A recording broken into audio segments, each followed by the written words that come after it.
माझ्या विश्वबंधू भगिनीनो, आज आषाढी एकादशी आणि पंढरपूर या नगरीमध्ये संपूर्ण जगातील आणि भारतातील भक्तजन अगदी न्हावून निघालेले आहेत आणि देवाच्या दर्शनाला आतुर होऊन अगदी 1 महिन्यापासून पायी प्रवास करून चालत दिंडीच्या रूपानं जागी जागी थांबत ते आज पंढरपुरात पोहोचलेले आहेत आणि त्या ठिकाणी कोट्यावधी लोकांच्या गर्दीत पांडुरंगाचं दर्शन घेण्यासाठी ते आतुरतेनं थांबलेले आहेत।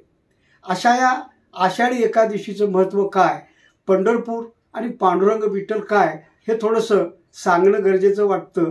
माझ्या काही वाचनात आलेल्या गोष्टी मला स्मरण झाल्यामुळे मी सांगतो की वृथासूर नावाचा एक राक्षस होता आणि त्या राक्षसानं इंद्राबरोबर लढाई केली। इंद्र हा देवांचा राजा, ब्रह्मा विष्णू महेश त्याच्या अधिपत्याखाली राहतात आणि याच इंद्राबरोबर वृथासुरानं अनेक लढाया केल्या आणि त्या इंद्राचा पराभव केला त्यात। आणि इंद्राचा इतका पराभव केल्यानंतर इंद्राला थोडं वाईट वाटलं आणि त्याच वृथासुरानं त्या इंद्राला शाप दिला, तू वीट होशील वीट, आणि तू वीट होशील असा शाप वृथासुराचा खरा ठरला आणि इंद्र हा वीट झाला। ही वीट हिला देवाचं मूल्य देण्यासाठी विष्णूनं विठ्ठलाचा अवतार घेतला आणि जगामध्ये भक्तिपोटी पुंडलिक हा आईवडिलांची सेवा करणारा महान भक्त होता। त्यानं ती वीट स्वीकारली, आईवडिलांच्या सेवेत देव बघितला म्हणून ती इंद्राची वीट त्याच्या हाती आली आणि ती वीट फेकली आणि त्याच्यावर विष्णू रूपी विठ्ठल पांडुरंग थांबला, कमरेवरती हात ठेवून थांबला, भक्तांना दर्शन देण्यासाठी थांबला। अशी ही पंढरपुरामध्ये विठोबाच्या मंदिरात ह्या विठ्ठलाची स्थापना या पद्धतीनं झाली।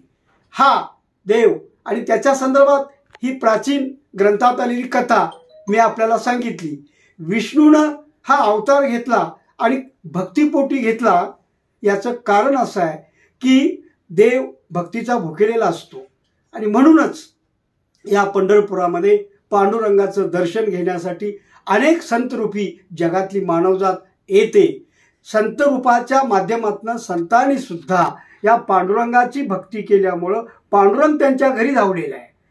तुकाराम महाराजांनी 1400 वारकरी घेऊन वारीची सुरुवात केली आणि तेव्हापासून दिंड्या पताका टाळ वाजवत विठ्ठलाचा गजर करत हे लोक पंढरपुरापर्यंत पायी चालू लागले।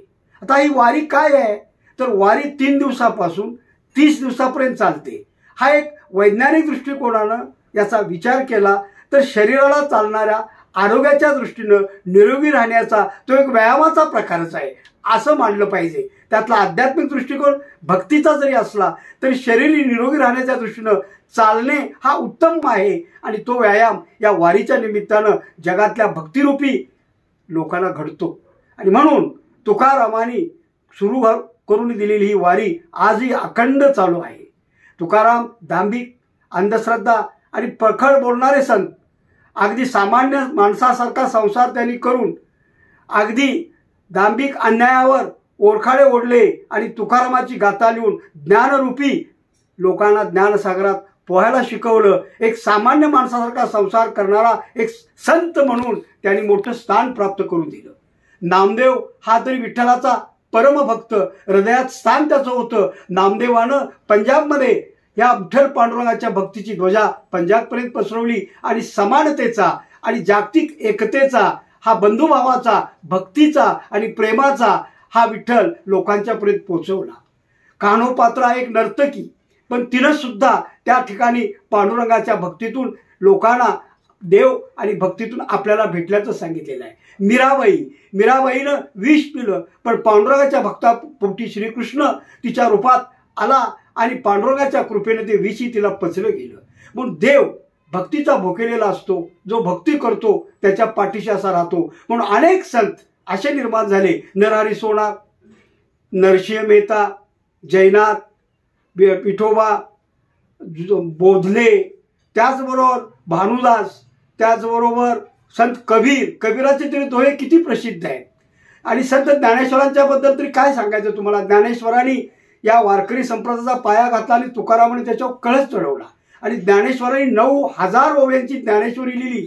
भावदर्शिका म्हणून आज ती प्रसिद्ध आहे आणि तीच वारकरी संप्रदायाची मोठी पताका म्हणून जातीभेदाची चौकट मोडून समानतेवर आणणारा एक भाग त्या ठिकाणी दिसून येतो. त्याला ज्ञानेश्वरांनीच हे काम केलेलं आहे वारकरी संप्रदायाचं. सणाबाईवर विठोबानं जात्यानं दळलेलं आहे. गाणी ओव्या म्हटलेल्या आहेत. जनाबाईचे अभंग विठोबानं प्रत्यक्ष तिला जातं ओढून मदत केलेली आहे. पहाटेच्या वेळेपासून त्याच्यावर तो गात असे. म्हणून भक्तीचा भोकेला देव कसा आहे हे विठ्ठलाच्या रूपात एकादशीच्या निमित्तानं सगळ्यांना घडतं. म्हणून या संतांचंच पुण्यस्मरण केल्यानंतर हे आपल्या लक्षात येतं. ज्यांनी या भक्तीपोटी परमेश्वर जवळून पाहिला. श्रीखंड्याच्या रूपात एकनाथांच्या घरात 10 वर्षे पांडुरंगानं पाणी भरलं, पण तो श्रीखंड्या पांडुरंग आहे हे एकनाथांना कळलंच नाही. म्हणजे भक्ताचा भोकेला कसा पांडुरंग आहे हे आपल्या एकनाथांच्या महाराजांच्या पैठणमधल्या याच्यातून लक्षात येतं. अशा कितीतरी संतांच्या अभंगातून, संत चरित्रातून, दया क्षमा शांतीतून, वारीतून पुष्कळ गोष्टी चांगल्या शिकण्यासाठी मिळतात. वारी एक असा भाग आहे की त्यातून पुष्कळ 10 तरी गोष्टी चांगल्या शिकण्यासारख्या आहेत. शिस्त निर्माण होते, पूर्वतयारी निर्माण होते, काटकसर तयार होते, समूहाने एकत्र राहण्याचं नियोजन कसं करायचं कळतं. जागी जागी मुक्काम केल्यामुळे वेळेचं बंधन पाळणं किती महत्त्वाचं हे कळतं.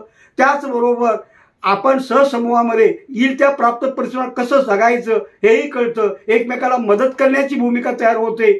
अशा अनेक चांगल्या गोष्टी वारीतून निर्माण होतात.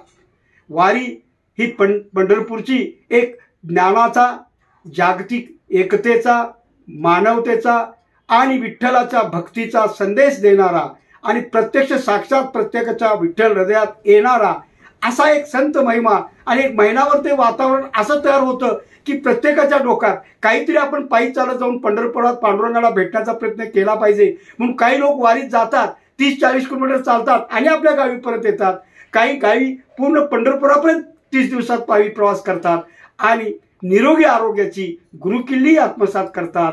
आणि निरोगी आरोग्यानं हा विष्णुरूपी पांडुरंग विठ्ठल विठेवरती उभा राहिला, त्याचं दर्शन घेतात. सावंतमाळानं तरी रानातच विठ्ठल पाहिला, सावंतमाळच्या हृदयात पांडुरंग दिसला. आपल्याला शेतकऱ्यांच्यासाठी, हातानं कष्ट करून जगणाऱ्या श्रमजीवी लोकांच्यासाठी हा कमरेवर हात ठेवून विष्णूचा अवतार विठ्ठल पांडुरंग आम्हा सर्वांना आशीर्वाद देण्यासाठी उभा राहिलेला आहे पंढरपुरात.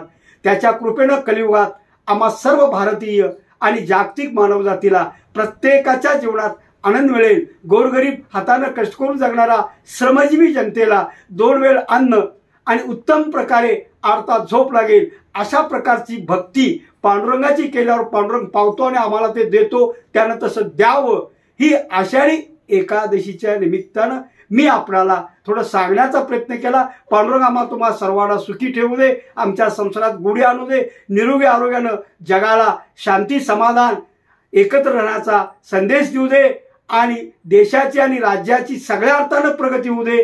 हीच पांडुरंगाकडं प्रार्थना. धन्यवाद.